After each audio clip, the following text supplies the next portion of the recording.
નમસ્કાર વિદ્યાર્થી મિત્રો, નીચેનામાંથી બંધબેસતી જોડ ના હોય તે શોધી કાઢો.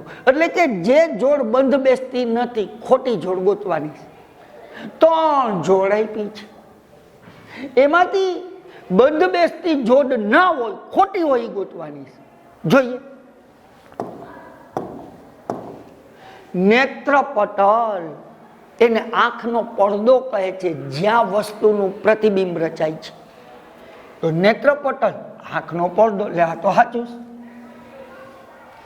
નેત્રમણી જેના વડે નેત્રપટલ પર પ્રતિબિંબ રચાય છે એને આંખનો લેન્સ કહે છે. એના વડે પ્રકાશના કિરણો વક્રીભવન પામીને નેત્રપટલ પર વસ્તુનું વાસ્તવિક અને ઉલટું પ્રતિબિંબ રચે છે. તો નેત્રમણીને આંખનો લેન્સ કહેવાય ને, એને નેત્રમણી સામે આંખનો લેન્સ, એટલે આ સાચું. હવે બે સાચા હોય તો હવે જોયા વિના ત્રીજું ખોટું હોય, અને તોય જોઈ. કનિનિકા આંખના લેન્સની વક્રતામાં ફેરફાર કરે, સાવ ખોટું. કનિનિકાનું કાર્ય કીકીના કદનું સંકોચન કે વિસ્તરણ કરવાનું છે.